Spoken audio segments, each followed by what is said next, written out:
Compete with Life and Win, audiobook. The Secret Truth About Prosperity Loss, read by the author Jose Emilio Polo Madero. Introduction. Act as if what you do makes a difference. It does. William James. Do not believe anything you are going to read in this book or hear in this audiobook unless you are going to use it and it works for you. It is an ancient mystic principle reflected in our existence. What won't kill you will make you stronger, and although you don't know it, you are the greatest expert in your life. You know more about yourself than any other human being, including doctors or psychologists. Since the title of the book could be shocking, it needs explaining. It is not that you compete against life, but compete with life side by side. I'm not a preacher and I don't plan to becoming one. It is not my intention to write a book about mysticism either. I just want to share with you some of my life experiences that made me become a better human being. I would consider myself being normal just like you. The only difference that lies between you and me might be the many years I dedicated to studying success, prosperity, and applying these laws. That is why I'm sharing these lessons with you. Those lessons learned the hard way, which worked for me and still do. I do not know you, but I really trust in your ability to achieve much greater things. We are living in a wonderful era where human beings are capable as never before and can obtain just about anything they put their minds into. I'm sure that you are trying to improve your life just as hard as anybody else for a couple of reasons. It is your life and you only have one to live. You are responsible for what you achieve and nobody else. Have you experienced a hard time through all your existence, which seems to be dragging you down? Well, get over it. Wake up, stand up and move forward. Do not become a crybaby. Society, girlfriends, boyfriends, friends and family do not like losers. They see them like a sickness. As soon as you are a loser, you appear to be contagious, and people will run away from you. We must put things into perspective here. The faster you stop thinking you are a victim, the faster you will achieve your best potential. One of my greatest mentors was Randy Gage, who does not even know how much a huge influence he was in my life. Gage was telling people in one of his presentations the importance that one infomercial had in his life. He was broke, eating macaroni and cheese, and watching the TV at 3 a.m. in the morning.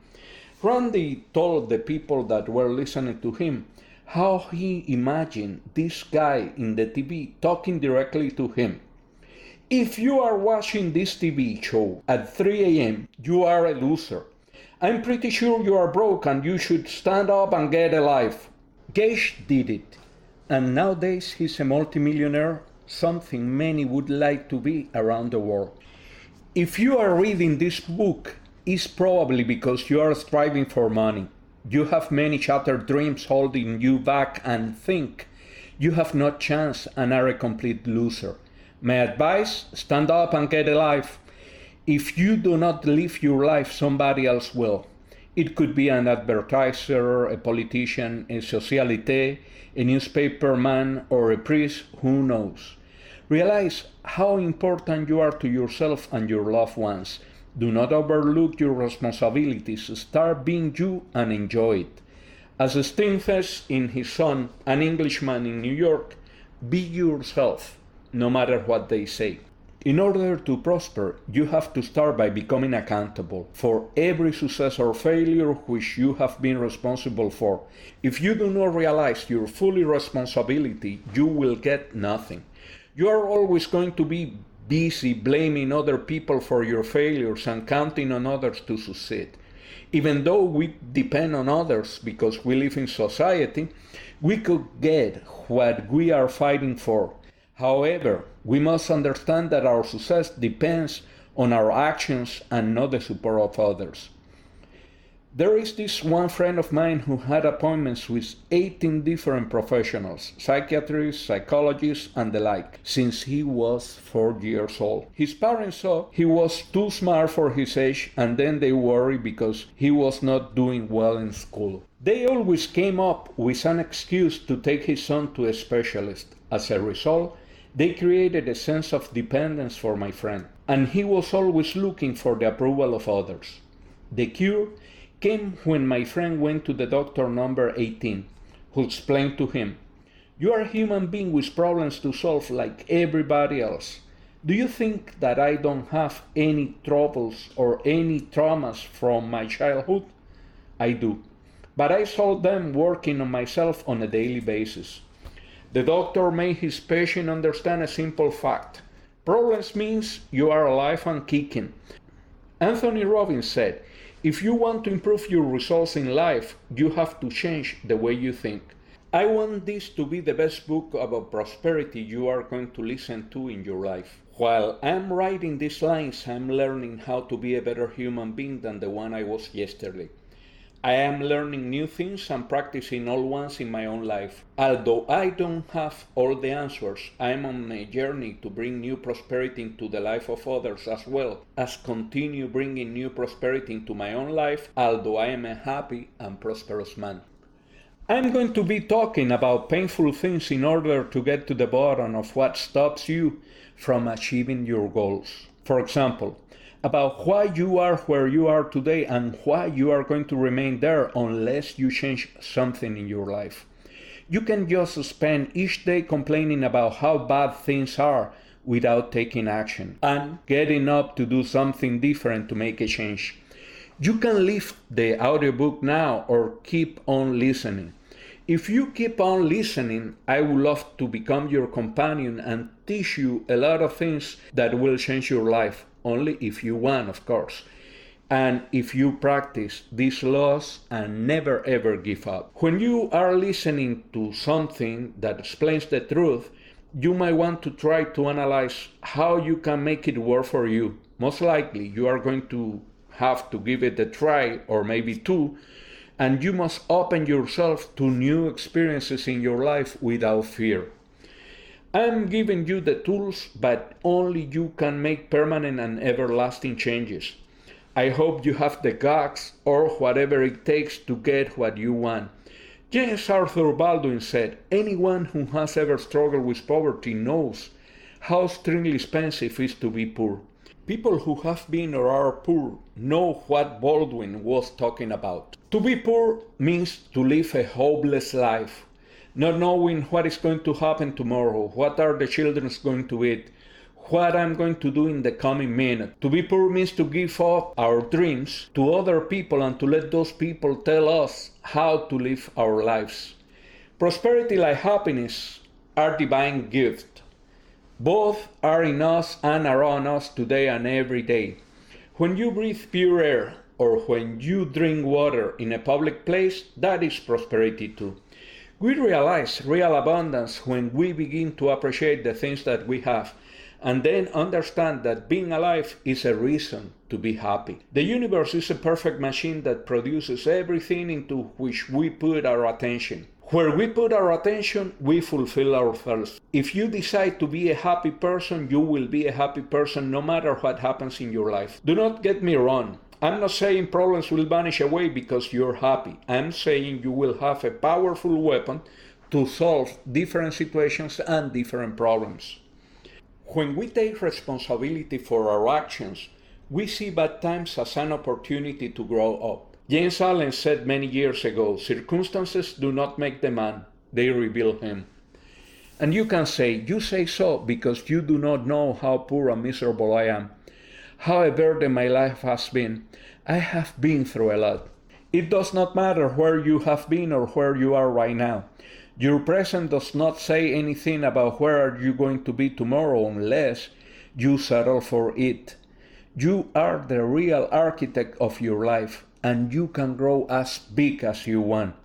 Dr. Deepak Chopra said in one of his books, If you have money and your attention is always in the amount of money that you have or how much are you going to need, it does not matter how much money you have, you are a poor person. I can guarantee you that if you become a prosperous person, you are going to be happy, successful, and healthy, and you are going to have money. You are going to bring perfect order and harmony into your life. It does not matter where you are today or how hard the windy road has been for you.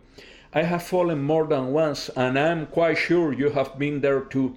I understand that sometimes a human being has to be a loser before becoming a winner. Do not measure yourself for how many times you have fallen, but for the ones you have stood up after a fall. When one is in the middle of a storm, sometimes he is unable to realize that after the storm, the sun rises again. The night is never darker than before the sunrise. I'm pretty sure you are listening to this audiobook looking for motivation. I did the same thing listening to a personal motivator who was telling me how possible it was to turn my life into the right direction. I understood him and made that difference.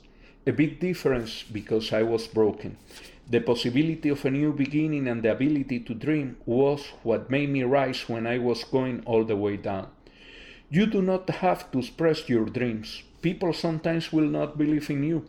The most important thing is for you to trust in yourself and your possibilities, the possibilities of achieving the best of the best. When you were a child, do you remember what you used to do? Every dream could become true. You were playful and you used to watch yourself as omnipotent. Close your eyes now and bring that feeling back into yourself. Be sure that you can do whatever you want, no matter what is your age or your social condition. If you could see through God's eyes, how would you see yourself? Feel the infinite love the Creator has for every one of us, including you. Love yourself as God does. It does not matter who is your God. Feel the love because the combination of love with excellence and action are what brings riches into our lives. Love and respect are fountains that provide us with the daily sustenance and abundance. In one of my presentations, someone asked, "And what happens if God does not exist?" My answer was simple. God exists to make people happy, even those who don't believe in Him. If it does not exist, why do you care? And why you deny something that does not exist? If God exists, it exists beyond our understanding and reasoning, and I am not sure that he, she, or it cares much about our opinion. I can assure you that this is not a religious book. The only thing I need to verify God's existence is a phone call from God saying, "Hey, I do exist." I am grateful for His generosity toward me and my family. I have been blessed on a daily basis. I am very grateful for that. As someone said, if there is not a God, we should have to invent it. I'm going to ask you a typical question. What would you do if your dreams could become true? Let me tell you a secret. It does not matter how big your dream is, you can make it true. You are the image of God. Hence, you are powerful enough to achieve whatever you want in life. As long as you do not go against universal laws, you can get whatever you want in this world. Make your dreams realities just because you can. Plan your life and live it because you are unique. Enjoy the magic of everyday's life. Some of the great inventors and men of our time asked why, and that question was the link to another very important question: why not? When they found an obstacle in the middle of their way, they learned to see the things from a different angle. Divine dissatisfaction has been the starting point to obtain many great things. You can do the same. Obstacles are just tests to encourage you to go into the right direction and help you to make the necessary corrections. I hope you are listening to this audiobook because you know deep down inside you that your dreams are too valuable to settle for less than the best. As King Solomon said, "The prudent see danger and take refuge, but the simple keep going and suffer." This material may become your everyday companion on your way to a more prosperous way of living. These pages have the wisdom of many people that succeeded before you and me. It will help you to turn your life into the right direction. If I find you in the streets of Madrid, Mexico, Buenos Aires, Paris, Hong Kong, New York, Beijing, Kuala Lumpur, Sydney, and you tell me, you help me change my life and become a better human being, I will be deeply honored and my mission would have been fulfilled. Everything begins with a decision.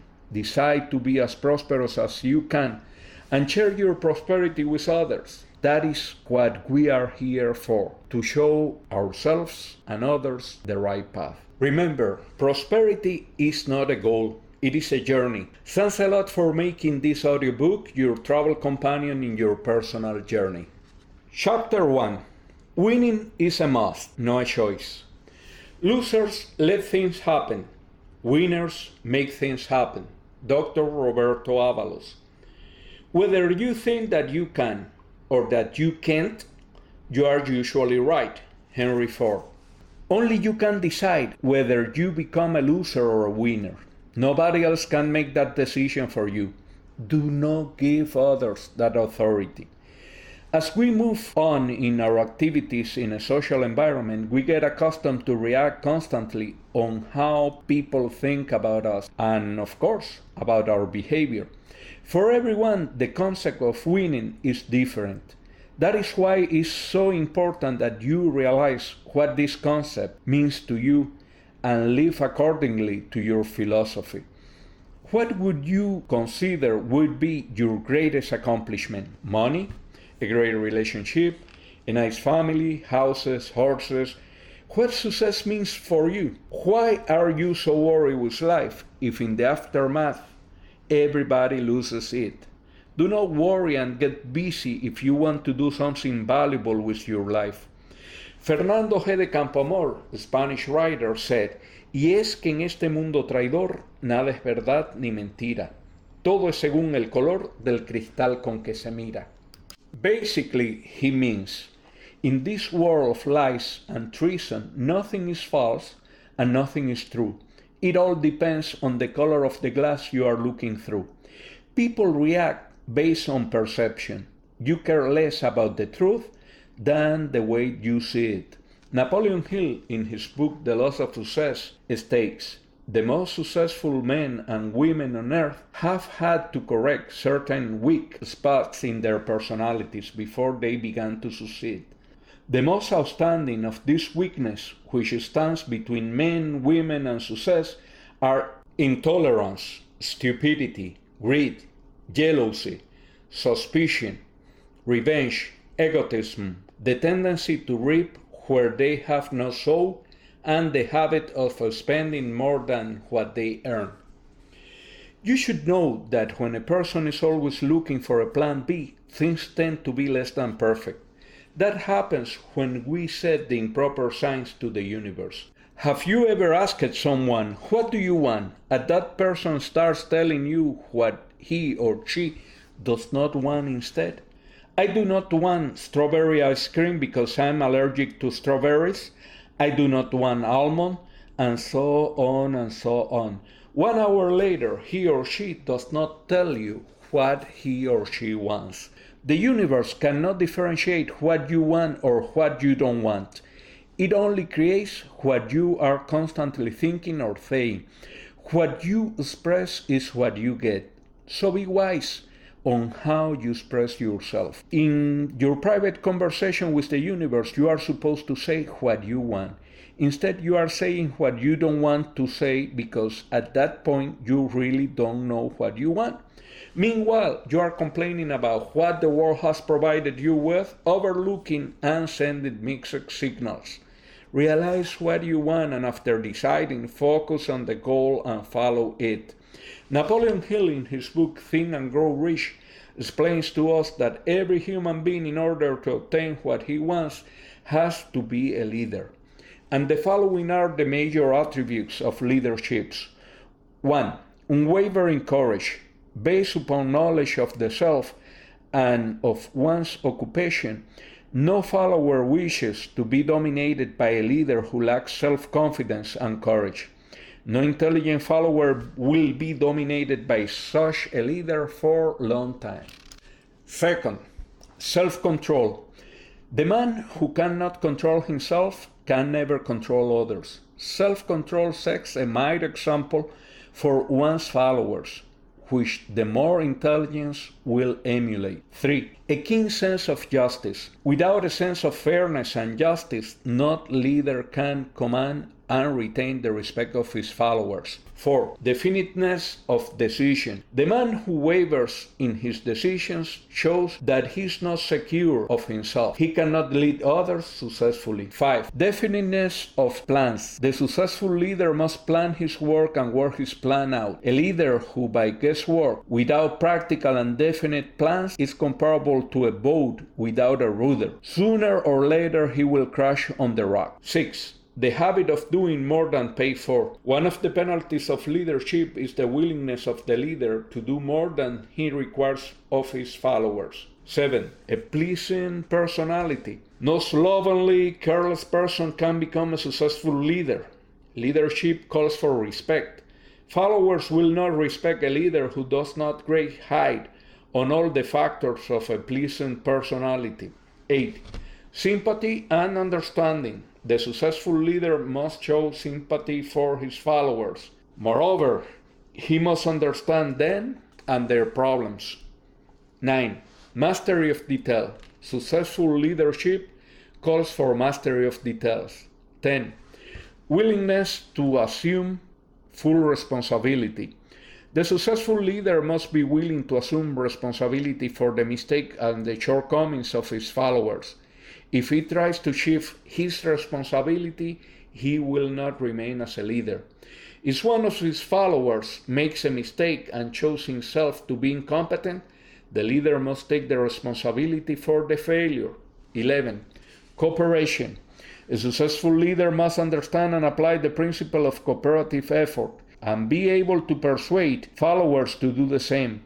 Leadership calls for power. Power calls for cooperation. The reason why you need to lead is that followers do not arrive anywhere unless you lead.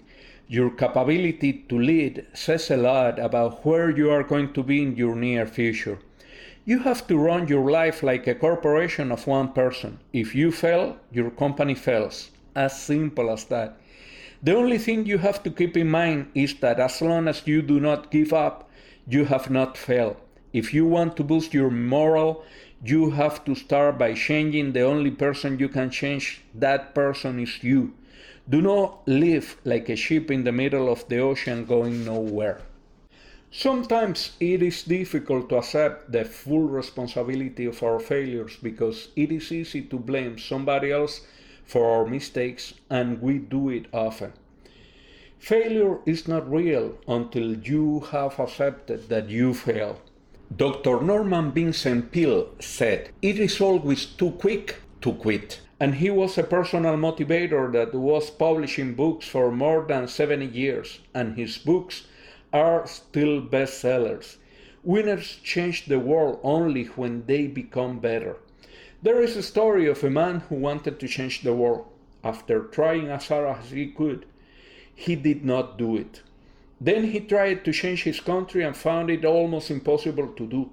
Then he tried to change his city and was not able to do it. As the last resort, our hero tried to change his family and he couldn't do it either. When he was dying, he told his butler, "During all my life I tried to change the world, my country, my hometown, and my family, and I failed." The answer of the butler amazed our man. If you tried to change yourself first, your transformation would have made a change in your family. If you would have made a change in your family, your city would have become a better city. City becoming a better city, country would be a different country, and then the world would have been a better place to live in. The dreamer died. The lesson was learned, but it was too late for him.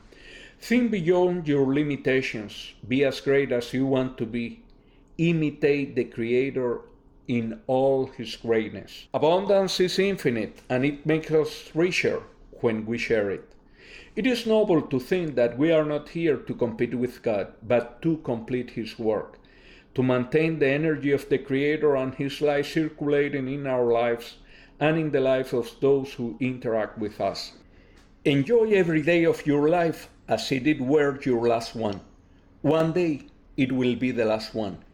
Since we are born, we hear not at least a million times, don't do this, don't do that, don't touch that, don't say that. There are children that learn to say no before learning to say dad or mom. Society conditions us to imitate everything that surrounds us.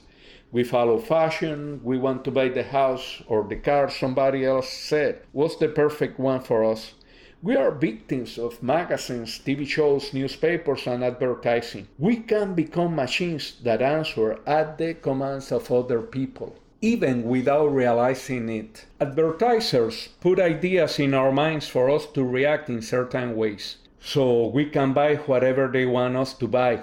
If we follow what others have to say about our lives, we limit our ability to prosper. It does not matter if we are following instructions of the media, our friends, or our families.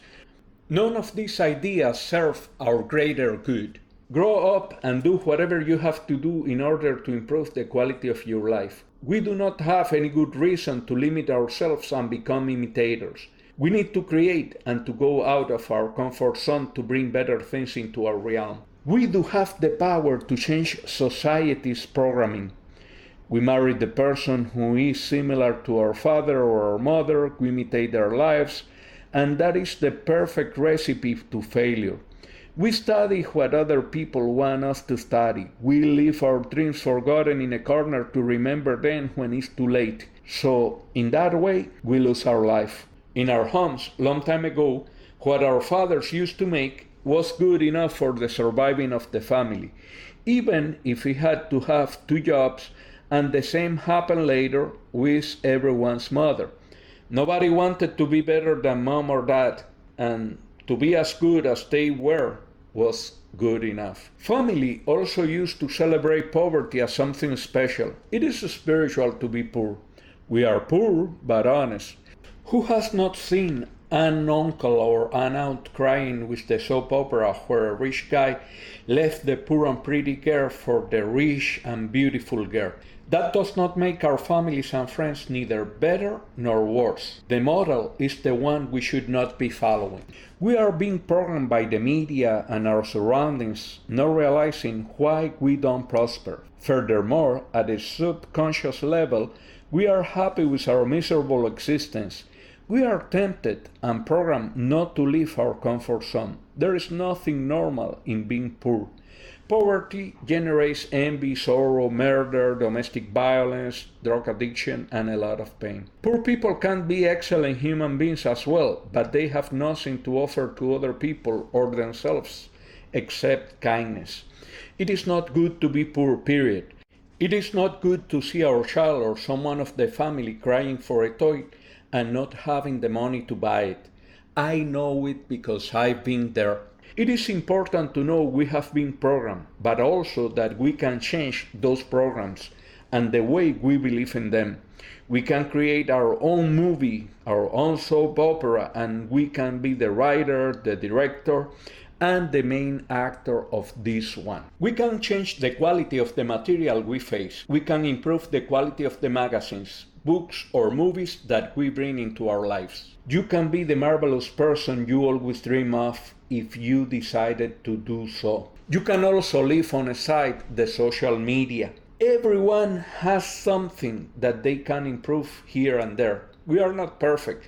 However, you are the only one committed to make that change. We are always in control of the things we invite to come into our minds. If we were to improve the music we listen to, the radio, the television, the social media, the shows, the books that we read, we are programming ourselves in a better way of thinking and inviting better experiences into our lives. The only way of killing a bad habit is replacing it for a new good habit. If you want to quit the smoking habit, get a toothpick and put it in your mouth every time you want a cigarette. President Ronald Reagan left the habit by eating jelly beans. I do not think this was a good choice for a diet, but make a list of your bad habits and start changing one every 21 days, and you will realize the difference. If you want better things to happen into your life, you must must raise your standards and what you settle for. There are times when we are happy to accept whatever comes. That is not prosperity. The universe sometimes provides us with real-life tests in order to find out exactly what we want.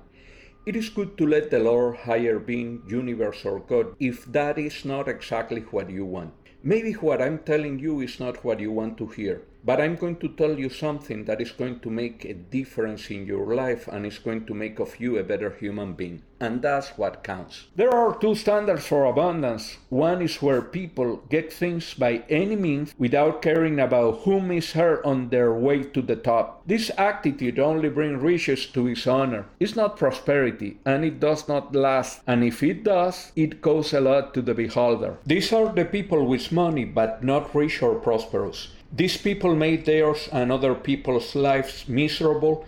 These kind of human beings act as they think rich people do. The closest rich person they have seen is Donald Trump acting in his TV show. There is another kind of prosperity attached to the material and spiritual abundance of the human beings.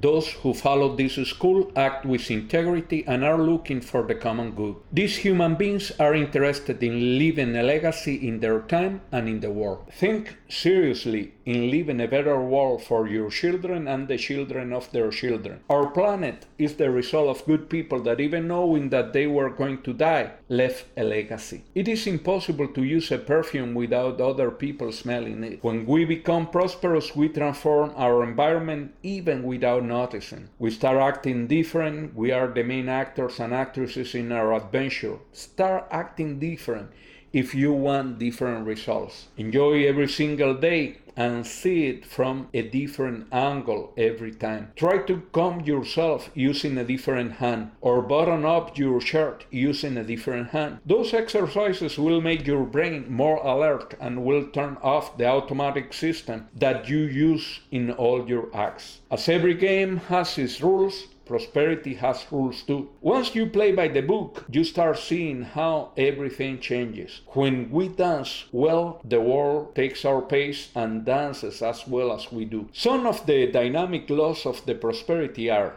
law of forgiving and forgetting, law of imagination, law of creativity, law of thinking, law of circulation, law of attraction, law of vacuum, law of cause and effect, and law of dharma or purpose in life. Some personal motivators said that it is indispensable to have a burning desire to become prosperous. Anthony Robbins says that to achieve extraordinary results in our ordinary lives, we need to act. The burning desire is the beginning. Yet multiple actions are the ones that are going to bring riches. A desire without action is like a plane without wings or engine. It is good to go nowhere. The decision of becoming prosperous helps you to cross a point of no return. Once you get into this ascending path, it will be the one taking you to learn new lessons and involving you in the new goals and the new dreams that you always thought about. Temporary failures and mistakes will not define your outcome in life. You can get whatever you want as long as it does not go against universal laws. If you want to see a sunrise in the west, it is not going to happen. Do not try to fly yourself because you are going to hit the ground unless you are Superman or you get a ticket to fly in a plane. If you want to bend the laws of physics, you have to know them first. That is how the Wright brothers invented the plane. Thomas Alva Edison, the inventor of the electric bulb, succeeded only after more than 9,000 tryouts. Once he got his invention in place, one journalist asked Mr. Edison about why he persisted after too many failures. Every time I tried, I discovered a different way of not inventing the electric bulb. There is a phrase attributed to the American Indians that says, "Only the eagles dare to fly with the eagles." Be yourself an eagle so you can fly with them. You are as powerful as you think you are. Put the mark of your dreams high and let your acts talk about how high you want to fly. Your presence, your posture, how you talk, how you react in different situations already say a lot about who you are and where you are going. If you want to succeed, you will need to study 3 important branches of the art of life. First one NLP, neuro-linguistic programming, body language and what you say to other people with the use of it. Second, sales, you're always selling even when you don't notice it. 3, marketing, and it's the art of letting people know about you and your product. People do not know or do not realize that when you are at a job interview or performing a business transaction, you say more through your body language than with words. Counterparts are looking for the meaning hidden between your gestures, your position, the position of your hands, and even your silences. Standing with one or two hands in your hips shows security. Do not overdo it though. If instead you have the arms crossed at the height of your chest, you are saying, I do not care. Moving the legs to the left or the right shows sexual anxiety and insecurity. Beating nails or a pencil shows also a high level of nervousness and insecurity. Then you are talking and open your arms with the palms of the hands looking up. That shows sincerity. If the palms are facing down, it shows despise and it is offensive at a subconscious level. A hand in the cheek with two fingers extended shows interest. If your body, of course, is leaning forward. If one or more fingers are covering the mouth, it shows discrepancy. Consult any good book about NLP and make it your second nature. People do not want to hear what you have to say, and they only want to hear what you have mastered. In regard to sales, you are always selling something, but you just don't notice it. If you are looking for a partner, for a job, or if you are introducing yourself to a new friend, you are selling yourself. Sales do come to you naturally, and you really do not have to be a special kind of person or have exclusive sales skills. You only need to know that when you are talking to a prospect, possible buyer of the product, you need to tell the person what the product will do for her or him. In every situation, a human being wants to know what is in for him or her. That is when you explain the benefits or whatever unique propositions your product have. Focus your attention strictly on the customer and his or her interest. Tell them the features of your products only after talking about benefit. If you are talking about the customer and what they are going to get, you are talking about benefit. But if you are talking about yourself or about the qualities of the product, then you are talking about features. Let's say they ask you to sell a Toyota,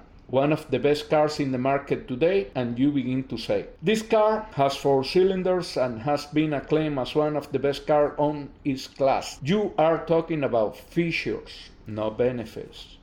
If instead you say, this hybrid car makes 37 miles per gallon and will help you to save money in gas, is very comfortable and spacious and very secure. As a matter of fact, it's one of the most secure cars driving under hazardous conditions and provides good safety to you and your family. Those are benefits. If you want to improve your sales skills, go to www.briantracy.com. Marketing is another important skill that you need to develop. If you exist but people do not know it, you are dead. It's as simple as that. Marketing is like science. I would like to suggest that if you want to be known in this world, take a marketing course with Dan Kennedy. And you can do that in www.dankennedy.com. Change what you believe in, how you act, and the world as you know it will change too. If you are not sure about your abilities or capabilities, please follow the advice of Les Brown, a great personal motivator who says better than no one in the title of his book, it is not over until you win. Make of winning a must, not a choice. If others can, you can too. If you even dare to think that it's too late, unless you are dead and listening to my audiobook in a cemetery, it is not too late for you. So if you want some rest in the future, start winning now. Chapter 2. Do not let limitations limit you. Our limitations and success will be based most often on our own expectations for ourselves. What the mind dwells upon, the body acts upon.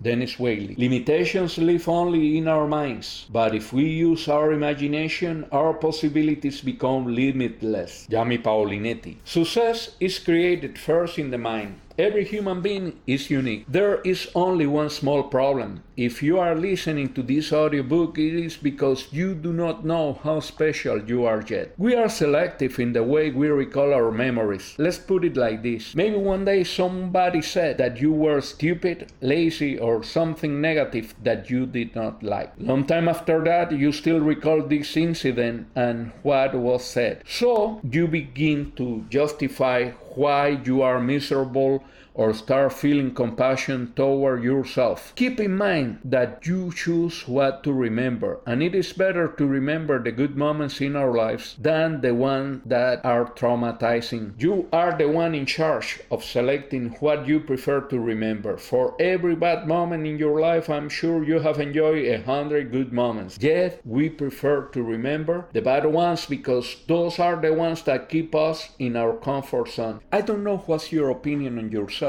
at this point. I'm with you in a park or a subway or in the middle of a bookstore. Honestly, I don't know you, but you have given me permission to dream with you. Close your eyes for a second and see how amazing your life could be. If you cannot see it, feel it, or hear how people come and tell you how much they enjoy your company. Feel what you would feel if you can get whatever you want and decide deep down inside yourself to change and do what you have to do in order to get what you always dream of. You are going to move in certain circles where people are going to show lack of appreciation sometimes for what you do. Maybe they are not going to believe in you, but you are the only one who needs to believe in you. I heard Aunt Kennedy saying once, I have never been poor. I have been broke, but never been poor, because being broke is a temporary situation. Being poor implies a state of consciousness. You are not your own limitations. You are who you are, and your circumstances are not important at all. George Burns, an American comedian who died at 100 years, at the time of his death, he had several shows booked until his 106th birthday. Now,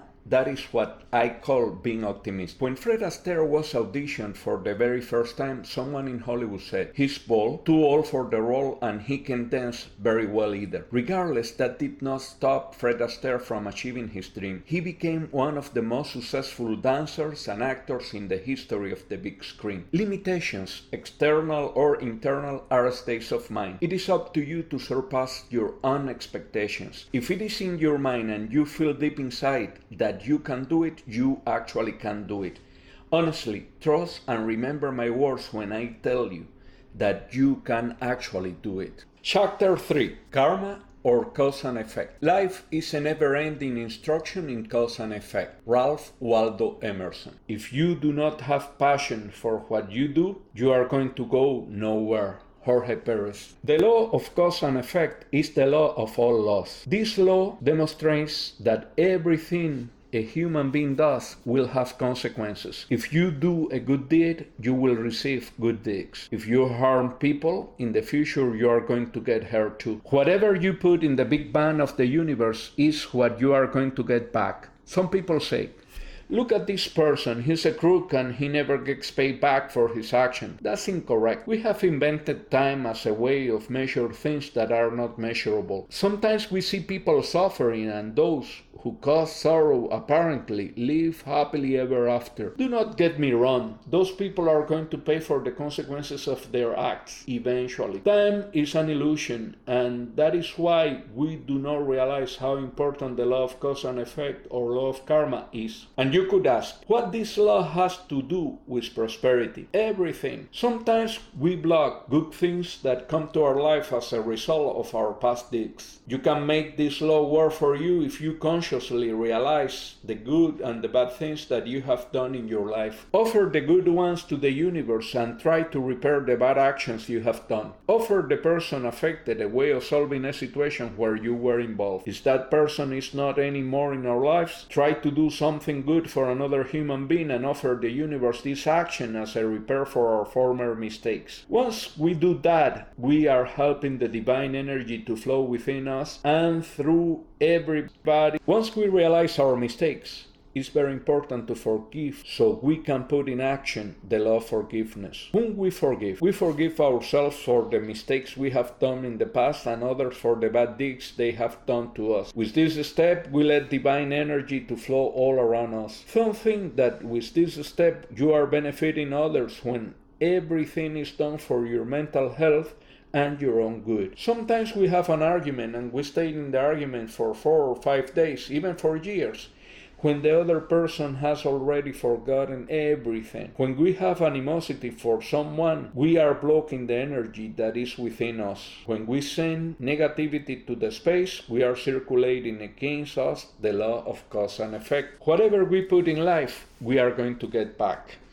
When you want to attract material or spiritual things, you have to create them in your mind before they become a reality. If you do not know what you want, you cannot bring anything into this realm. When you decide what you want and you visualize it, you put in action the creative law of prosperity. Our brain is a perfect computer in the universe. It allowed us to plan and make our dreams come true. Many scientists who have studied the brain are amazed of how people under hypnotic states are unable to differentiate reality from what they think is real. If you put a gold coin in the hand of a person under hypnotic trance and you tell that person, this coin is very hot, the coin will be dropped and the person will burn his hand even though the coin was cold.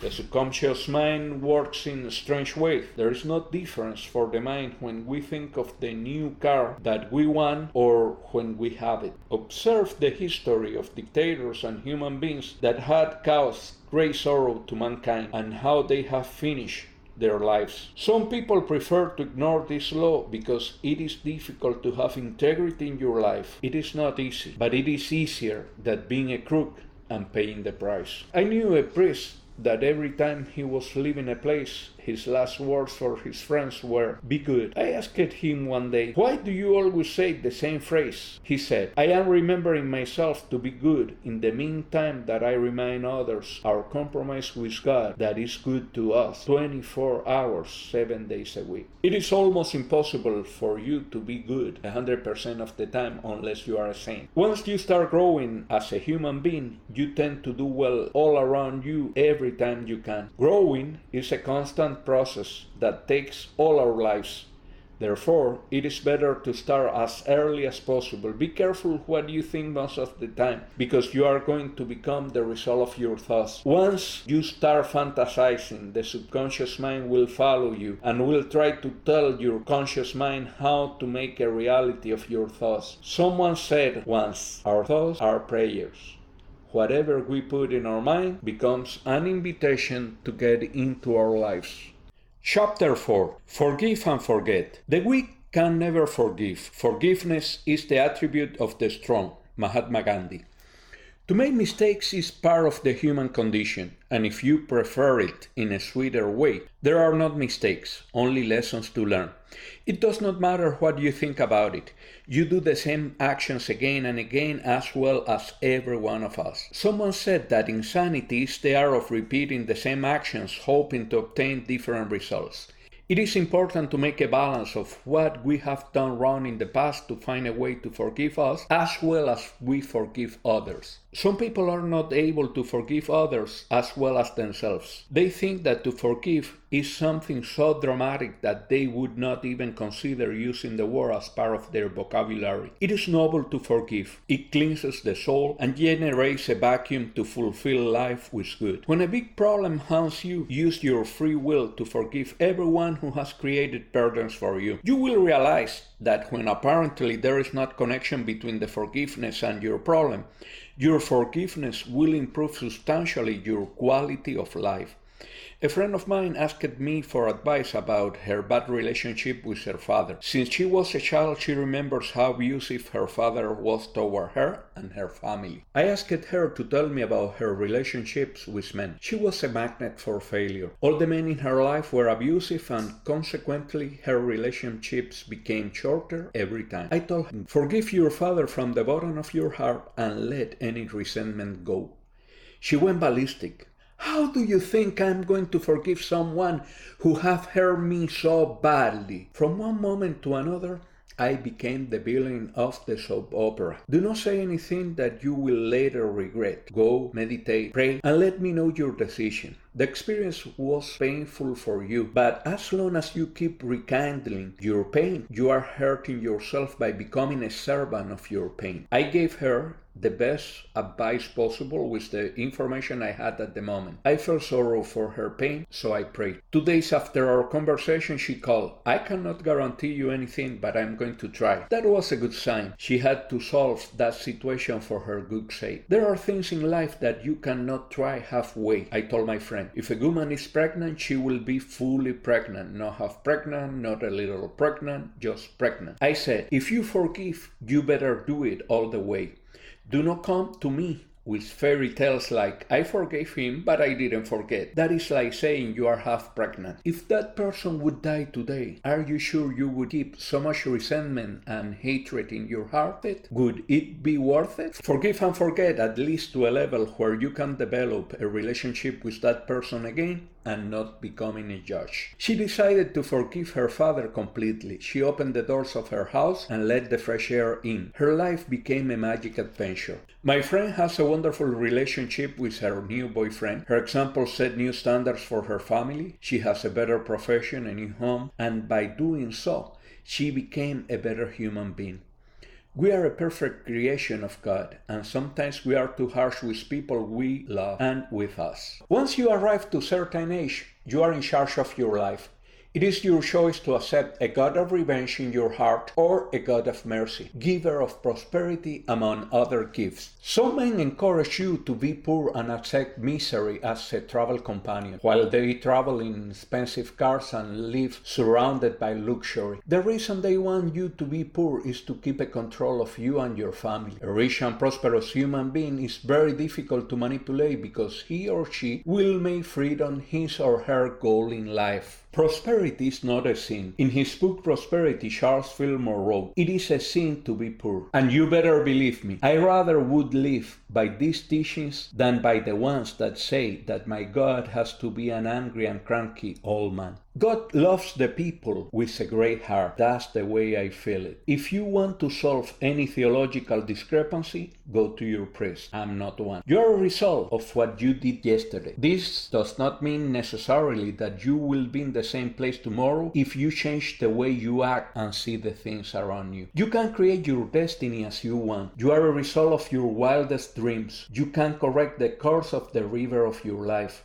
Remember that the reason we call the present is because it is a gift, a present from God. Here and now, accepting this gift is what we can do in order to change our lives for a better and prosperous future. Catherine Ponders, in her bestseller book, The Dynamic Laws of Prosperity, gives advice to those wanting to forgive to do it on a daily basis and to sit and meditate and to declare that God's forgiving love has set us free. Divine love now produces perfect results, and all is again well between us. I behold you with the eyes of love, and I glory in your success, prosperity, and complete good. It's an excellent prayer to forgive and cleanse our soul from any resentment and open it for new blessings. Only those who let go allowed God into their souls. In one visit to Unity Church, I heard this prayer for prosperity that I changed a little bit for this book. Divine love, through me blesses and multiplies the good things that I have, all the good things that I give, and the good things that I receive, and the good that I am. Amen. Every time I donate money to a church or charity, I pray looking for sustenance, and I use this prayer. And let me tell you something, it has worked for me. It cleanses my soul from bad influences too. I trust in the importance of forgiving as a way of improving our environment. You need a lot of love to forgive others and even yourself. If you want to increase the love in your heart, give love as much as you can. Do random acts of love. Let the lady go first, open a door and give a rose. Say something nice to someone you dislike. The universe always reacts in favor of those who love and show their love to other people. Chapter 5. Law of Dharma or Purpose in Life. Everyone has a purpose in life, a unique gift or special talent to give to others. Dr. Deepak Chopra. An important secret is, if you know well the laws of the universe, you are able to bend them. Then you become the creator of your own destiny together with your creator. The law of purpose in life, also known as law of Dharma, states that every human being has a reason of being alive, and it's very important to know why you came to this realm. The world becomes better every time a human being makes a dream come true. The reason of being of a doctor is to save human lives. That of a religious minister is to bring people closer to God, and so on. Once we know the reason why we're here, we can follow that spark like a dance. The result is an amazing one once we fasten our seatbelts and go after the experience of our life. Do not let the dream killers get you. Your dreams are your most valuable treasure. When your dreams are dead, so are you. You will find in your daily path people who will not care about you or your plans. Whether your goals are big or little, you should avoid negative people looking for a dream to kill. These people will try to shatter your dreams because they themselves have not future already. It does not matter how old they are. They have given up, so they cannot stand people with a dream or a goal. You have to be careful with people who, while looking for reasons not to achieve their dreams, will help you to find similar reasons for you not to achieve yours. Some men dedicate their time to daydreaming. Every dream is as good as the amount of energy and action that you spend going after your dream. If you do not act, that lack of action will kill your possibilities of getting what you want. For every person in this universe that give up, there are thousands who know what it takes to succeed. They consequently achieve it without caring if they are too young, too old, too skinny, or too fat. If they are black or white, Catholic or Protestant, Muslim or Jewish, Hispanic or Asian. It does not matter what you are, but who you are. If you decide that your dream is big and good enough,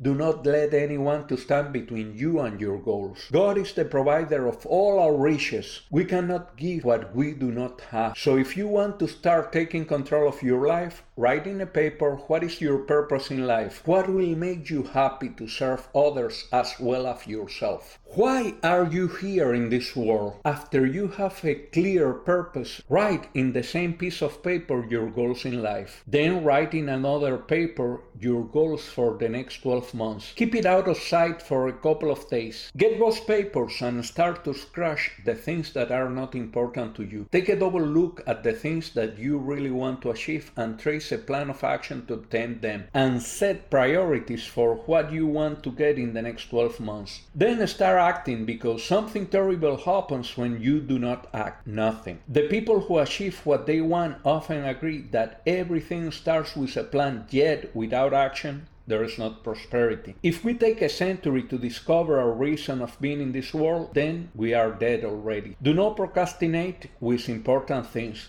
The priority is to discover why you are in this world and what do you want to achieve. Appreciate creation and every human being, regardless how simple or complex he is. There is an old story about a wise man that tried to cross a river in the middle of a storm. He paid a young fisherman for his boat and services. The fisherman started to row to the other shore, and in the meantime the old sage asked, "Do you know how to read?" "No," answered the young man. "Wow, you lost a quarter of your life," said the sage. "Do you know math?" asked again the old man. "No," said the young man. "You have lost another quarter of your life," sentenced the wise man. It started to pour, and the rain was filling the boat fast. "The rower?" asked the wise man then. "Do you know how to swim?" The wise man said, "No." To that the young man said, "Then you have lost the 4/4 of your life," while he jumped into the waters and saved himself. There is more wisdom in ignorant people than we realize. Sometimes we make a big deal of the small things and we forget to learn how to swim. To learn how to swim in the river of life maybe is as important as to know the established rules in the life's game. Chapter 6. Tithing or giving back. To be poor is a sin. Charles Fillmore in his book Prosperity. This statement has been one of the most shocking statements I ever heard in my life. It is a sin to be poor. I kept reading. Charles Fillmore let me know about the root of the word sin. This word in Aramaic means to miss the mark. When you miss the mark that God set for you, you miss the highest standard the Creator has for each and every one of us. As part of the programs of your mind, you do not realize that you can get whatever you want the most. Be creative in every aspect of your life. Do not worry about how big your debts are or how difficult your situation is. When you ask for guidance and give time for that guidance to appear, everything is under control. If you want to create a continuous flow in your life, the law of tithing will teach you how to do so. A tithe is to give to God a 10% of everything you get. Since man started to use money as a way of interchange, the old communities have used tithing as a way of growing up. We should return to our Creator a 10% of what we get, and we do it by giving that money back to the place where we receive the spiritual nourishment. I think it is a great deal if somebody gives you 100% and asks you in return for the 10%. You should tithe from your time and from your treasure.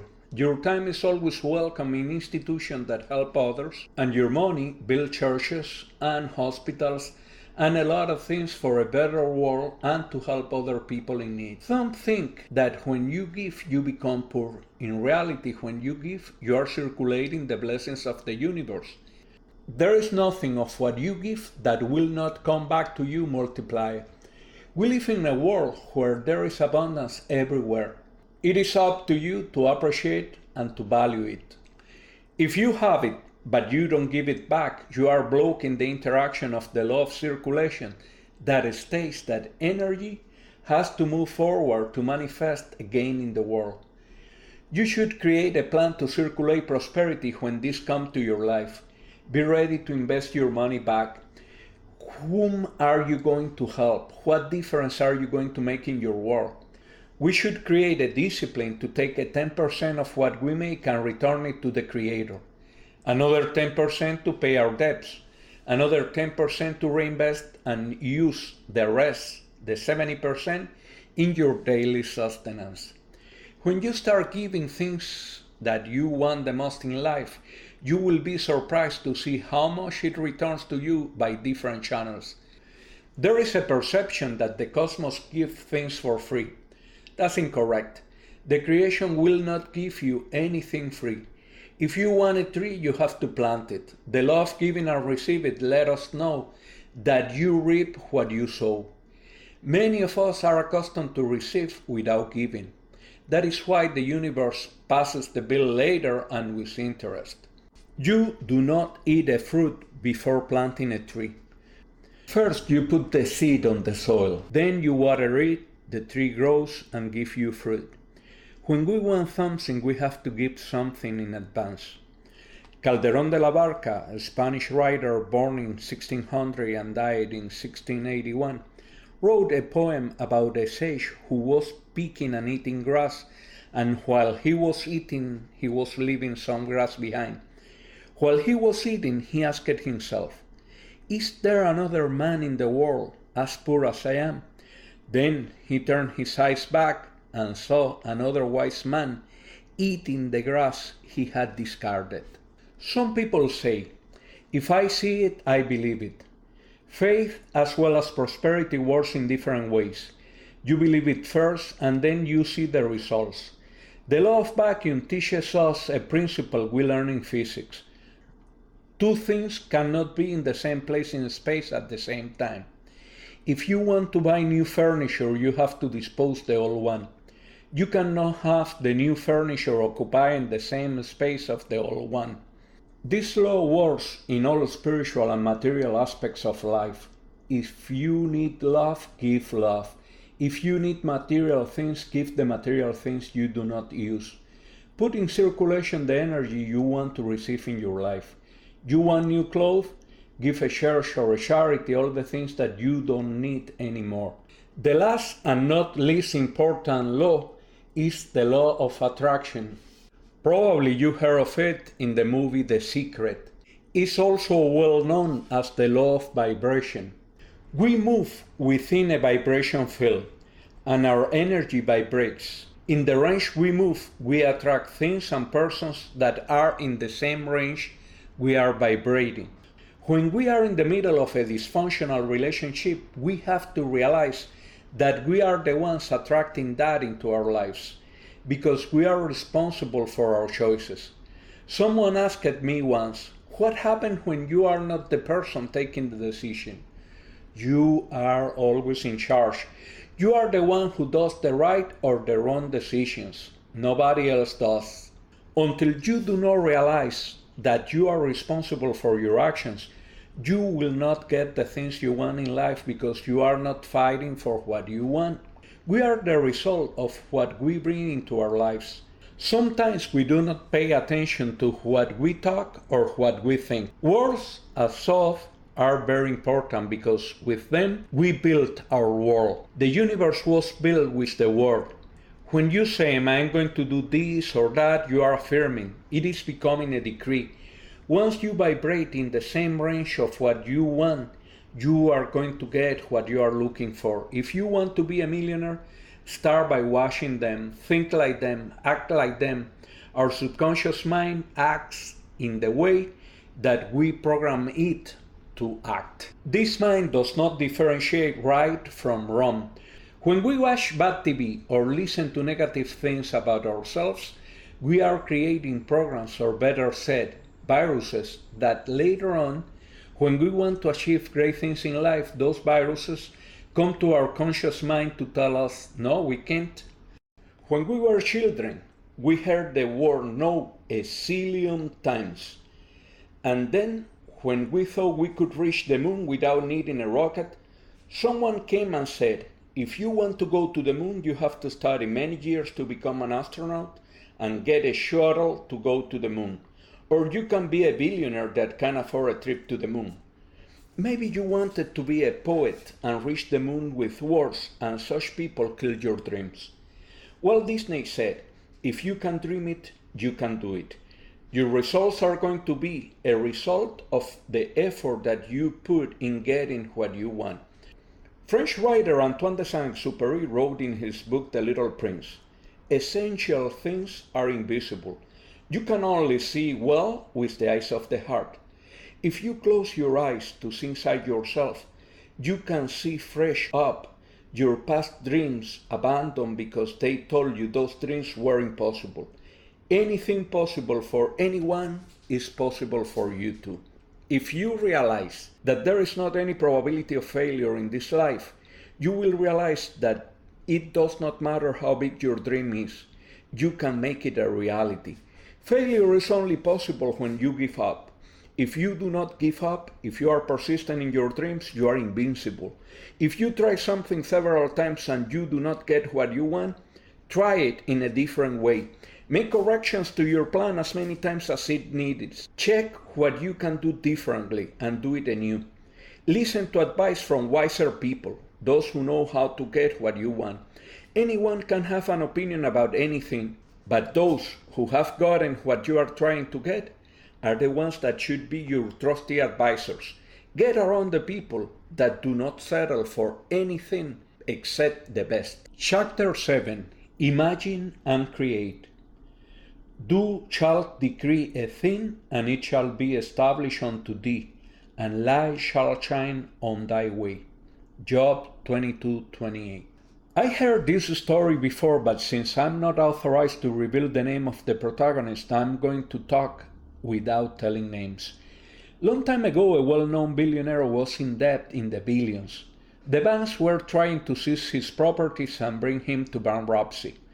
The billionaire was smart enough to renegotiate his debts and pay until the last penny of it, and even gave some profit to the banks. Time after this event, a journalist asked him, "What would you do if you were in the same position of losing all your money again?" "I will work hard until I recover all my money back," answered the billionaire. "I do not think you would be able to do so," was the arrogant comment of the journalist. "That's why you are there and I am here," was the calm reply of the billionaire. When you are secure that you are surrounded by a substance that you can mold as long as you follow some rules, you start being as creative as the universe is, manifesting what you want. To return to childhood is a marvelous experience. I used to play with my friends, generating ideas of what I wanted to do with my future. After seeing that I made some of my dreams true, I realized how amazing the experiment of the treasure map or master plan really is. You can get a simple piece of cardboard and stick pictures of the things you want to achieve. Make a billboard with this collage and you put it on a place where you can see it every day. You create a plan of action of what you are going to do in order to get what you want, and then you act. When you start, you are on your way to prosperity. Setbacks are going to happen, but that is not a problem. Anything that won't happen in the way you plan is an indication that you have to modify the way you are doing things to get what you want. That is why we should put in writing what we want. Put what you wrote away for a couple of days and then review it again and realize if that is exactly what you want, or if you need to make some changes, big or small, before building your treasure map. Adjust what does not feel right and find the possible venues to get what you want. There are too many roads to arrive to a town which is your final destination. If you instruct the universe that you want a Mercedes-Benz, then that you want a Toyota Corolla or a Toyota Camry, then a motorcycle, then again another car, then a dog, then a cat, you are sending confusing signals and you probably will get nothing. For the reason that you are asking for something every time and then you change your mind. Some people of faith say, I asked God for this and that and I didn't get it. God is not listening. We are the ones that do not listen when the answer is no. We are created to God's image, but many times we want to create a God to our image. In that case, we give the divinity our flaws, and that is not fair. The secret to achieve your plan is act, revise what goes wrong, change it. Act again and be persistent until you get what you want. While you are alive, you are playing and you can get whatever you want. The game is not over until it is over, as somebody said before me. I was 15 years old when I first heard Professor Roberto Avalos, a well-known psychologist, saying, losers let things happen, winners make things happen. And that has been the reason of my life since then, to become a winner and keep good things happening in my life. I have been in several countries and counting. My life is a wonderful adventure every day, so it can be yours. You are the architect of your life, so live it to your fullest. It does not matter what you have or how are you going to get it. Brazilian writer Paulo Coelho says, when you are living your personal legend, the universe conspires for you to get what you want. Have that in your heart and feel the heat your heart generates when you are following the purpose in your life. Going back to the treasure map, do not clutter it. Make it simple. Try to manifest small things first. It is like developing a muscle. You train it step by step to get good and greater results. Try to manifest small things first. Then ask for bigger things until you are in harmony with the universe to create great things for you and the people around you. Use the cardboard to put or take out the things you want accordingly to your priorities. As I said before, everything around us was in the mind of someone before becoming a reality. Every act, in the short, medium, or long term, is the result of a plan well elaborated. The treasure map is the perfect starting point because it is a reflection of what we want in our life. It is a creative process. Try to make it simple because we do not want clutter in our lives. Stick to the things you want in the treasure map and stay away of the things you do not want. Start trying to achieve small things and do it one step at a time. Put your attention toward the good things life has to offer. We are establishing a channel of communication with the universe every time we work on our treasure map. This is a good reason to ask for help to a higher self or to a divine inspiration, to be in harmony through all our creative process with the universe. Ask that everything that you achieve will serve to your higher good and the good of the people involved in your life. If you do not get things at the beginning, do not take it personally and do not make a big deal about it. Start getting things in your board again. Believe in the process and do it as a game. Do not say, I'm not a lucky person, or good things do not happen to me. That is a way of negating the treasure map. If Good things never happen to you. Why are you trusting the universe and creating a treasure map? Be happy for any teachings life wants to give you and do the necessary adjustments to avoid any bad things for happening in the future. Be creative in your ways because the world is a very creative place. The next law we are going to be talking is the creative law of prosperity. When you get accustomed to routine, you do everything automatically. You get used to not thinking, hence you become part of the cattle. You should dedicate the first time of the day to meditate for 10 or 15 minutes to get out of the automatic process. It helps you empower your creativity. You can let the creativity law of prosperity to work if you apply it to every aspect. If you have too many bills to pay and no money, but at the same time you work and pray, then write in your bills the word paid. If you pray for sustenance and at the end of your prayers be thankful for what you are going to get, it could be in the same way Jesus used to do. Thank you, Father, because you listen to me and you always do. Have a prosperous relationship with your Creator. Talk to Him respectfully but with certainty. If you need money, do not worry much about it. Work for it. Money is energy and it will come to you if you really need it. There was a priest who was in charge of an orphanage in the middle of nowhere, and one day they did not have anything to put on the table. The cook came early in the morning to see the priest and told him, "Father, we do not have anything to give to the children for lunch." The priest answered to that, "Do not worry, God will provide." At 10 a.m. the cook came again to talk to the father. "Father, it's time to start cooking and we have nothing." "God will provide," was the answer of the priest again. At 11 a.m. there was nothing to it. The priest was still praying and the cook went to get the same answer he did before. At 11:58 a.m. a sergeant of the army was at the door of the orphanage asking to talk to the person in charge. "Father, the army was doing some operations in the sun and we received orders to return to our base. Due to the lack of time, we are not going to have even lunch, and we thought that maybe you could use our provisions to feed your children." Certainty provides for itself. If you let go and let God enter, everything is taken care of. Chapter 8. Fear the fear. You are not what you think you are, but what you think you are. Dr. Norman Vincent Peale. Have you never been afraid of anything? I do not think so. Our programs run very deep into our minds since the first time somebody said, "The wish is coming and is taking you away."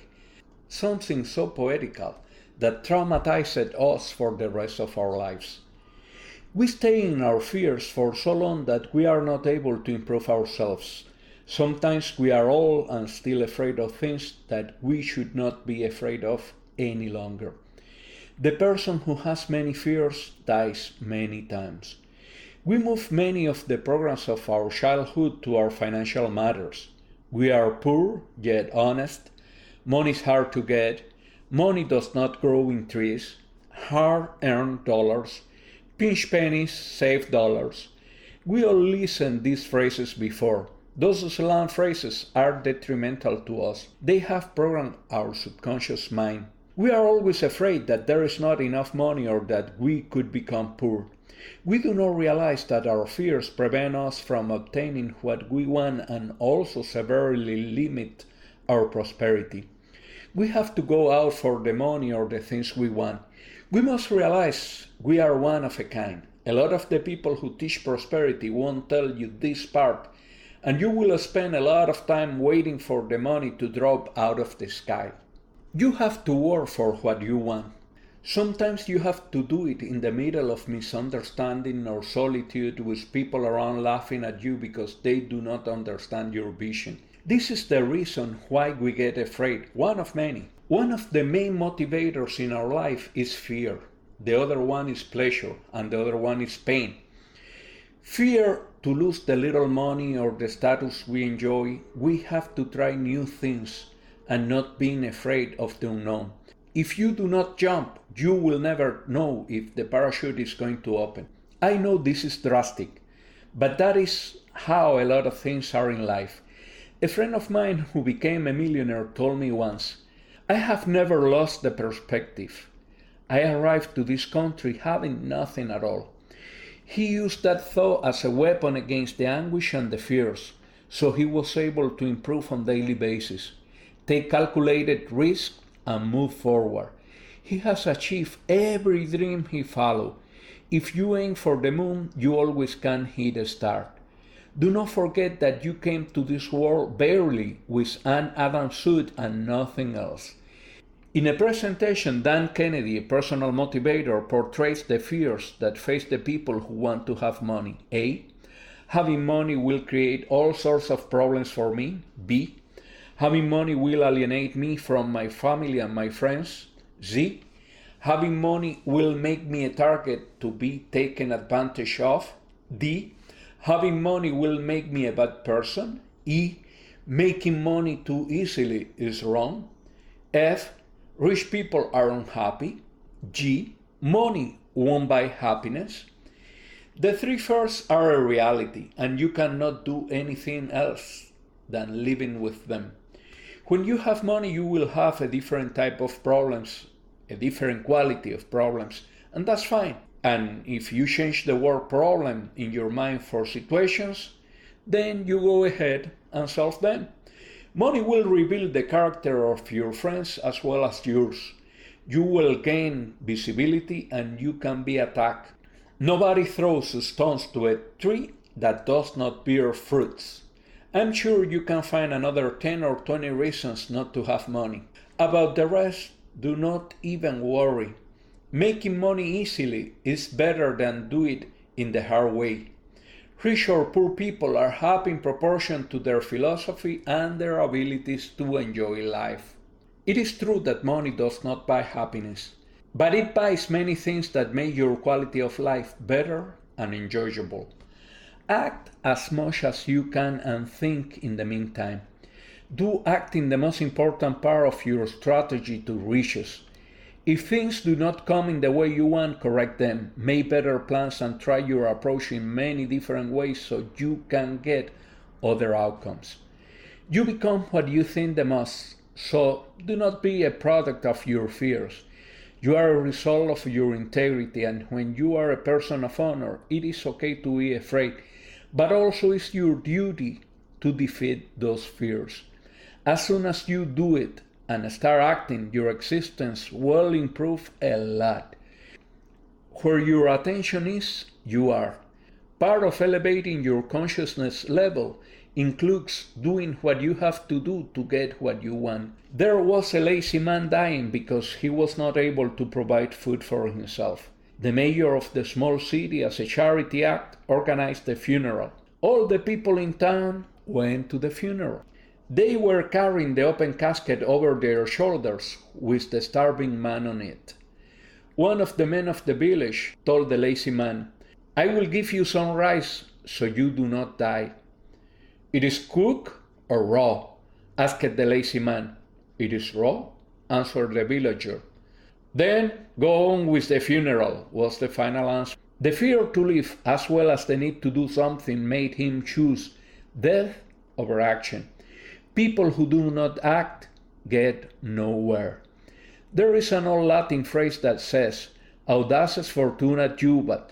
The fortune helps those who are audacious. You must change your opinion about money if you want to start attracting it in greater quantities.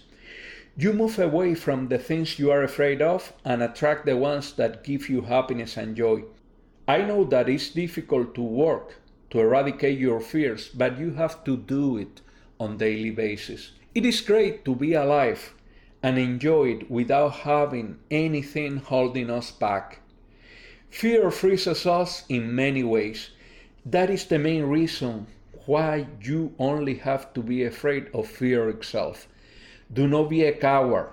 It costs the same to be courageous and it pays better. We have to take fear as a natural reaction of defense of our organism and then take it away of our system, acting upon it. Acting develops our talents and abilities and makes us better.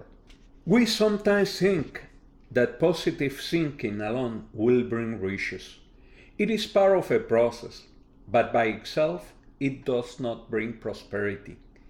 Anthony Robbins said, "Life is a daring adventure or nothing. What really is going to make a difference in your future is your ability to act, to adapt to the different situations that will arise. Do it fast, adjust and change what you have to change and be persistent. The world belongs to persistent people. Be one of the owners of the world." Chapter 9. Circulate your prosperity. When you are short in talent, discipline is the best substitute. Dan Kennedy. The circulation of prosperity requires a good deal of discipline and self-consciousness. You must realize that when you give to others, it will come back multiplied. What other reason do you have to give to others? What good would prosperity be for you if you stagnated and not circulated? The universe is very balanced, and whatever good you give, it returns exactly the same. I would love to tell you something different, but it does not matter what you believe in. The universe works this way. This doctor was seeing a patient who didn't believe in any medicine or remedy. "Doctor, I have a horrible headache." The doctor said, "I'm going to give you an aspirin, and it will calm your headaches." The man said, "There is a problem, doctor. I do not believe in medicines." The doctor said, "It does not matter what you believe in. It will calm your headaches." The same happens with prosperity. What you believe or what I do believe does not matter. If you do act and later on circulate your prosperity, you will be prosperous. Do to others as you want others to do to you. It's an old phrase, but it works in all the aspects of life. We live in a social environment. We have to interact with others. Doesn't matter if you like it or not. It is important for you to mingle with people that share your same interest. That will help you share your abundance in the most prosperous way. We are magnets, constantly attracting the things that we put into the universe. Be a giver from every angle you can, and you will prosper. We sometimes think of giving as something that it has to be monetarily expensive or out of our reach. You are fulfilling a need in the universe when you read a newspaper to an old man, or if you visit a sick person in a hospital, or say something nice to someone you don't want to. When you listen to someone who has a problem and you give good advice if asked for, you are circulating your prosperity too. Small actions are important. Nobody appreciates more the company than a person that is alone, and the universe will return those presents in material or spiritual things that you really need.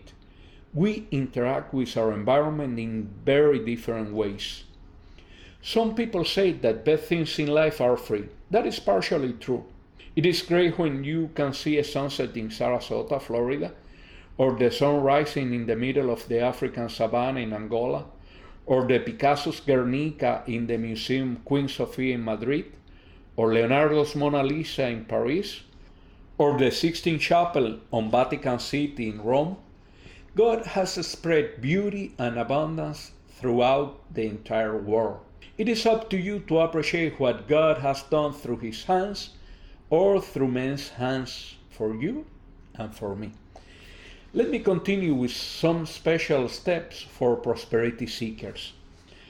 Sometimes we forget our direct connection with the supplier of all prosperity because our life gets so boring or cluttered with our daily routines. First, dedicate the first hour of the day to you and your connection with your higher self. Exercise and meditate for at least 30 minutes to an hour. Ask your higher self to guide you through your day. Second, forgive the people who hurt you before. Forgive your own mistakes from the past. 3. Create your treasure map with a detailed plan of action listing all the things you want to achieve in the next year and in the next 10 years. 4. Find people who have been successful in the things you are planning to attract to your life. Ask them for advice. Do not be abusive of their time, and think of something that you can give back to that person or his company as a way of establishing a value for value relationship. Remember, the only free cheese is in the trap of the mouse. If you are asking for advice that is valuable, think about what you can give back to that person particularly. Sometimes you can invite your advisor or your mentor to lunch, and he or she can be very valuable in their inputs. 5th, act with passion and do it for every one of your commitments. Put your attention in your prosperity and try to manage your time as efficiently as you can. 6. Eliminate all the clutter in your life. Give to churches or organizations the things that you do not use but which are going to make a difference in somebody's lives. 7. Act and do it now. If you follow this advice, you are going to change the quality of your life and of those around you. Give, give, and give. You cannot give more than God, no matter how much you give. Whatever is your perception of the world, it will change as soon as you start circulating your abundance. Chapter 10. Vacuums are good for your life. Nature abhors a vacuum. Catherine ponders in her book The Dynamic Laws of Prosperity. If you start walking near the sea or in any beach, you can see the prints that you are leaving behind in the sand. In the meantime, you will see the waves of the sea filling the empty spaces left in the sand. That is one of the simple ways of nature telling you that it abhors vacuums. You can apply that law to everything. You will believe it, and then it will happen. The law of vacuum says that you will receive the things for which you create a space. This law is a very tricky one because sometimes we don't notice that we accumulate a lot of things that we definitely do not need. And it covers all the aspects of our daily routine. Everything that you do not use, discard it in order to create a new and better space for you to receive new things. Donate the old furniture if you want new one. Old clothes, books, whatever is taking up extra space, get rid of it. Give it to a church, a non-profit organization, or someone who will use it. Do not give broken objects or things that are going to cause a problem to the beholder, because once you put that energy in the universe, you will receive the same. What goes around comes around. Once you create vacuums in different areas, your existence becomes lighter and less cluttered. Give with not fear the things that you do not want, and then life will replace it with something you really might need or want. Always keep in mind that this law works everywhere you go, including your interactions with the earth and other human beings. When you forgive people who have hurt you in any way, you are creating a space for health and harmony to appear. If you want what other people have, then your outlook in life is lacking perspective. God has whatever you want and will love to give it to you, as long as it is for your own good. A very popular Venezuelan singer, José Luis Rodriguez, was asked, "You have a lot of goods, a TV station, a radio station, several properties. How do you feel about having so much wealth?" I will never forget his answer. "I do not have anything. I just administer the goods that God has put under my supervision, just for a while." When you are not attached to the material realm, you are creating vacuums. When you release things, you are going to be able to get whatever you want. The universe knows when you are a giving person or not. Respect the free will and release whatever it is that you are giving. Give your mind the time to make good things appear. Dress up like a prince or a princess, and take every opportunity to do so. Live with style. Enjoy the small as well as the big pleasures of life. If you can go to a play in Broadway or Chicago, even for one night, then go. There are opportunities that are unique.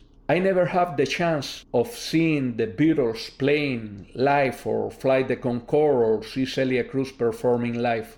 That is why you have to create vacuums and at the same time jump on opportunities. In July 2001, I visited one of the Twin Towers in Manhattan, and I enjoyed the view from inside, and I decided not to go to the top of the building to see New York City. I said to myself, one of these days I'll do it. The World Trade Center was blasted by the 9/11 terrorist attack 2 months after my visit. What happened there was horrific. I was left with no place to return to. That was a great lesson regarding opportunities. Enjoy every minute of your life because tomorrow may be too late. That's why every time I want something, I create a vacuum. I put it in my treasure map. I visualize it and I get it. It's as simple as that. Do the same and enjoy the process. There is the story of a couple who was praying because they wanted to have a child. The wife was never able to get pregnant. In the same city, there was another couple that was praying for the same reason. In the meantime, the first couple bought all kind of baby stuff, preparing for the baby. The couple finally got the news that they were expecting a baby. The husband of the couple that did not have the same opportunity to have a child went to a priest and asked him why not them. The priest answered, the first couple was ready. It looks like a simple approach to a more complex problem. The teacher appears when the students are ready. Things that you want will appear after you will have created a room for them. It is important in this process to keep track of the clutters that you have. Every time that you have a blockage of energy, you are blocking your abundance and ability to do things. Never get attached to all things and do not cling to anything. What you think about the most, you will get, and you become a result of what you attract in life. Chapter 11. You are what you attract. Success and prosperity are special attributes belonging to all people, but not necessarily used by all people. Ernest Holmes. Living at risk is jumping off the cliff and building your wings on the way down. Ray Bradbury.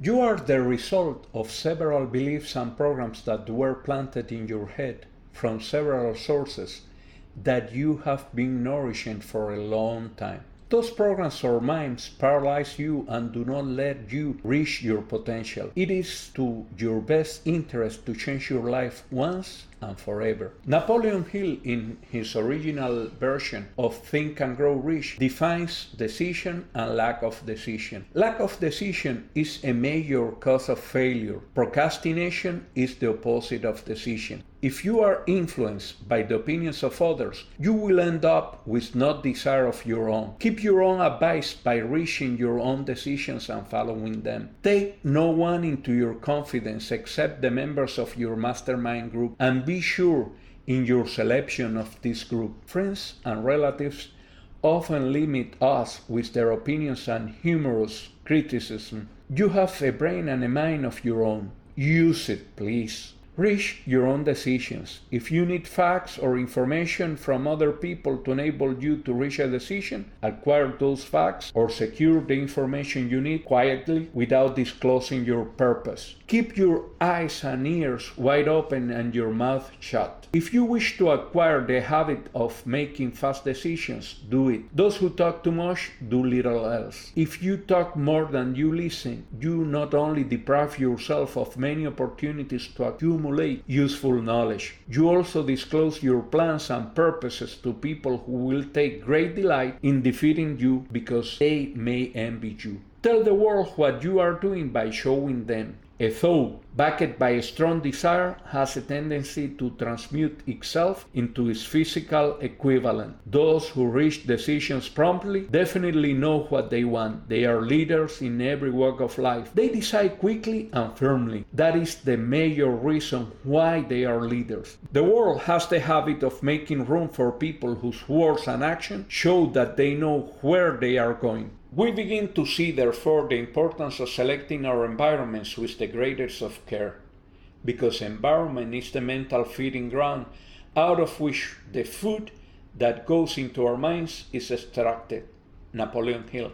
Persist in getting only the best of the best. The goddess Fortune is tricky. She really appreciates the people who only settle for the best. As in sports, train yourself to get the best of the best and start attracting what you are looking for. Put pressure on yourself and maximize your results by acting and focusing in the solution of everyday situations. If you are unhappy with your life, only you can change it. Nobody else can do that for you. You can decide at any moment to change the outcome of your dreams, but you have to decide it and act upon it. Let the people around you say that the fate, the forces of destiny, or whatever will make you fail. In the meantime, you never ever give up and do not stop until you get what you want. Chapter 12. Action. Do all the good you can, by all the means you can, in all the ways you can, in all the places you can, at all the times you can, to all the people you can, as long as ever you can. John Wesley. We arrive to that part when the people get steady and the director, the sound engineer, the cameraman, and the actors are ready.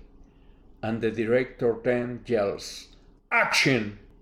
There is only one lesson that you can get from this book. That lesson is, think it once or twice, but act as much as you can, as fast as you can, as many times as you can, and in as many directions as you can. You are going to become a result of your actions. Move it. Ask for help. Do whatever you need to act, but do it. Nike, one of the most popular brands of shoes and sport articles in the United States, have a very popular slogan that could produce great results in your life. Follow it. Just do it. Readjust what you have to do, but keep going. If the outcome is not what you've been waiting for, analyze if the new results match your plans or how they could help you to get the results you are looking for. As long as all the roads lead to Rome, the results you are looking for, you are okay. Change your plans and your actions only if you are not going to get what you want the way you are doing it. Be able to realize it when necessary. An aspiring writer went to a publishing house asking to get one of his books published. The interview did not go as planned, but the publisher asked my friend if he would accept a position as an assistant. He did it. Thanks to learning the process from inside, this writer has been publishing his books for a while and making more money by himself than if affiliated with an editorial house. He did an outstanding work for his employer until he quit it and followed his career as a writer and public speaker. One of the qualities of winners is processing, critical thinking. When you realize on time what is going wrong, that will save you money and time. Even when you are where you always dream, you have to understand what you have done right and what you are doing wrong to improve your results. Accept only the positive output on the things that you are going to do that will help you grow. Stay away from people that are always putting you down. Nobody knows better than you about yourself and your dreams. Keep always that in mind. Sometimes you wonder if what you want may not be the best for you and you can do things a little bit different. Paul McKenna, in his book I Can Make You Rich, explains why people make money and what you can do in order to make money too. Money is one of the rewards you get for adding value to the lives of others. The more value you add to the world, the more money you will be rewarded with. But not all value is created equal. There are essentially three factors that affect your ability to make money from adding value. Uniqueness. Whatever makes your product or service different from anything out there, it is also about exclusivity, what your clients and customers can only get from you. Scope. The number of people you are able to affect with your offerings. Generally speaking, the more lives you add value to, the more money you will make. Impact refers to the amount of value you are adding to someone's world. Making a significant difference to someone's business, relationship, and life will be rewarded at a higher rate than giving them a cup of coffee in the morning. The more distinctive it is what you are offering, the more people it will reach, and the more it will impact them, the more money you will make. This is why a movie star can make more money than a teacher. While the impact of a teacher is limited to 30 or so people he teaches every year, the movie star adds a special value to millions and is rewarded accordingly. Paul McKenna concludes in his book, "Act with integrity in every aspect of your life and do whatever you do with excellence, the excellence you want for your life. You cannot receive it if you do not give it. Our acts of today are the seeds of tomorrow." There is a legend of a mouse that found a seal bottle, and the mouse broke the seal and a genie popped out. "You saved me from a curse from a witch by opening the bottle," said the genie. "Ask me for a wish and I will grant it." The mouse, who lived all his life hiding and running away from cats, asked to be changed into a lion. Thus he would never be afraid of anything. The mouse turned into a lion and attacked all the small animals in the jungle. The king of the jungle will eat his prey, and he was not scared of anybody. His situation was perfect until one day that he was walking in the forest and found a cat. The mouse, now lion, was so scared that ran as fast as he could in the opposite direction. The genie appeared to the mouse lion and told him, "I am going to turn you back into a mouse, for you cannot be a lion if you have the heart of a mouse." Said so, the genie disappeared. The best thing you can do for poor people is not to be one of them. Be a winner with a heart of a lion. I wish you the best of the best in this quest for prosperity. If you got this audiobook from any of the social media, please share it with a friend. It's free. If you bought this book in its paper version, buy an extra copy for a friend. As soon as this book gives you the results you are looking for, donate the paper book to a library or someone else who may need it. If you think the book is good, recommend it to your friends. And if you think the book is bad, recommend it to your enemies. There is always a good reason to read this material. The goal of this book is to be useful for everyone, one way or another. Keep prosperity circulating. Epilogue. The day will come when, after harnessing space, the winds, the tides and gravitation, we shall harness for God the energies of love. And on that day, for the second time in the history of the world, we shall have discovered fire. Teilhard de Chardin. I have bad news or good news depending how you see it. Bad news is I cannot make you rich and prosperous. Good news is that you can make it by yourself. I can only tell you the uniqueness inside of you claiming to be free. I can teach you how to be a better human being in order to get what you want in life. You can have a better lifestyle and you deserve it. We are spiritual beings living as human beings. The dynamic laws of prosperity are spiritual, and they do exist. It does not matter your opinion or mine about them. They exist. Apply these laws and change your life right now. How? Apply the tithing law by giving a 10% of what you earn to your church, synagogue, temple, lodge, or from wherever you receive your spiritual nourishment. Use another 10% to pay your debts, another 10% to reinvest it, and use the other 70% for your daily expenses. Regarding the law of purpose in life, find what you are good at, what you would do even if they don't pay you for. What is the reason for you to be alive?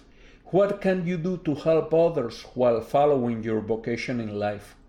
Remember to offer the universe your good act as a present and do an inventory of your past mistakes. Help people you have hurt with your acts before, and if those people are not in your life anymore, do something good for someone you do not want to do it.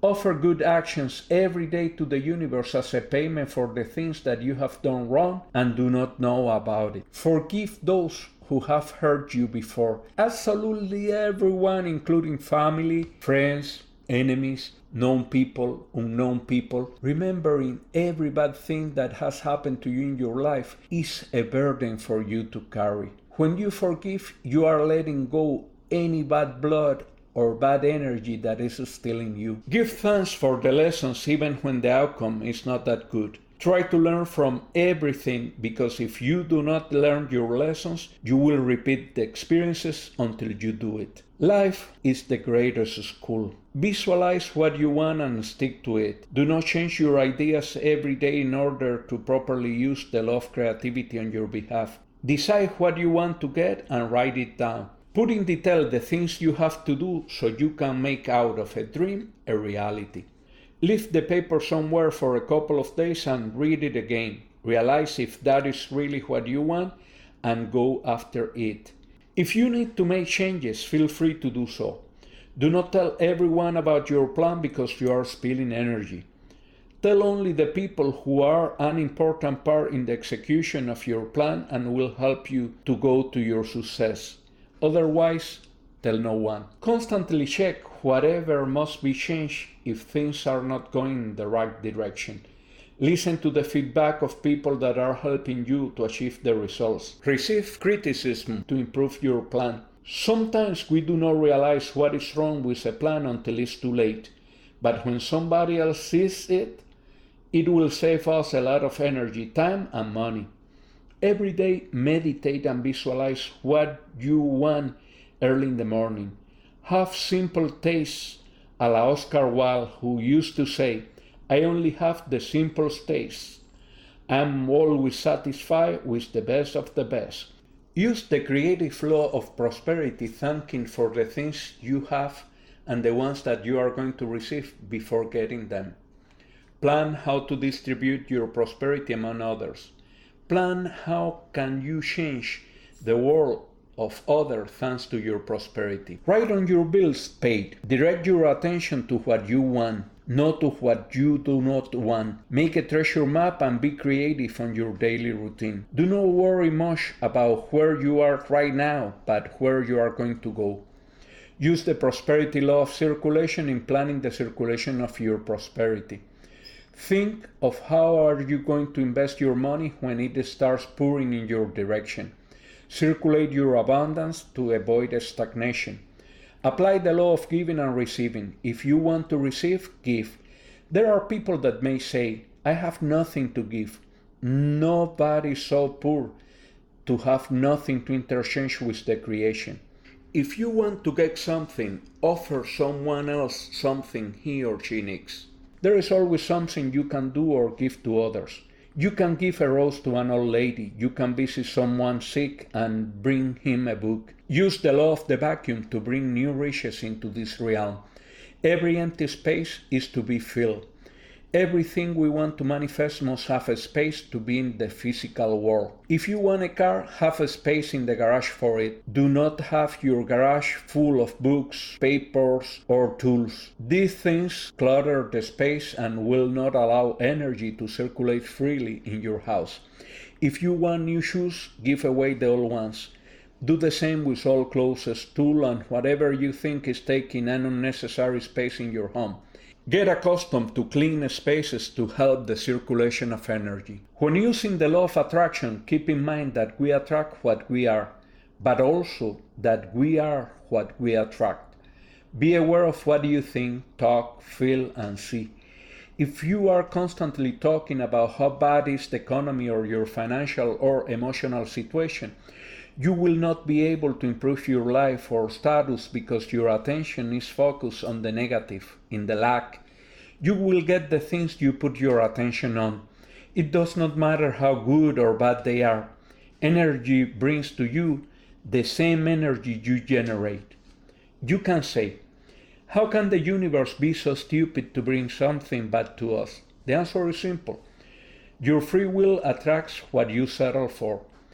You have the free will picking what you think and what you want for you. You are responsible of making a little money or making a lot. If you have a lemon, a dead-end job, and an incompatible girlfriend or boyfriend, remember you were the one who said yes when that person came into your existence or that situation.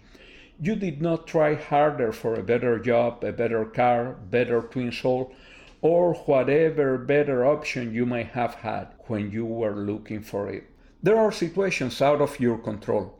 The important thing is not what happens into your life, but how you react to them. What makes us superior to problems is when we stop and think before acting. We become proactive instead of reactive, and then we become creators with the Creator. Apply the laws that we have depicted in this book. Write your goals, stretch them as much as you can. Try to win the greatest challenges in your life. Love everything deeply and every living creature from the bottom of your heart, and live every one of your days as the last, because one of those days will be your last one, as I said before. As Dr. Wayne Dyer said, don't die with the music inside of you. If your dream is to write a book, do it. If you want to travel, travel as much as you can. Let your dreams become your realities. Do not live in the past because the past is gone. We can only change the present and the future. I would like to thank you, every one of you, for listening to this audiobook and sharing with me this time of prosperity. Whoever is your God, he will bless you richly with all his prosperity. The best of the best, and I hope to see you soon. José Emilio Polo Madero.